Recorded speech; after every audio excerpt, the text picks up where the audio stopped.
One of the biggest marathon training mistakes for beginner to intermediate runners is either making your long run too long and or having it too close to your marathon goal event. So what can happen with common or generic marathon training programs is that they put long runs of 30 kilometers plus 3 to 5 weeks out from the marathon, and a lot of people do this thinking, oh yeah, that's good, that'll get me cherry ripe for the marathon. But if you're an inexperienced runner, you don't have 200 running under your belt, you can still be fatigued on the start line after doing those runs. And I've seen it way too many times where people will do 30 kilometers, 32 kilometers, 34 kilometers about 3 or 4 weeks out from their first marathon, and then they're absolutely spent on the start line. So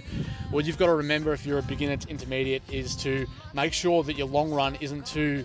inappropriate for you. So I reckon I'd probably cap your longest long run on about 2.5 hours in the lead up, and I probably wouldn't do it any closer than 4 weeks out, just because you're not going to be sure whether you're going to carry some residual fatigue into that event, and you want to be as fresh as possible on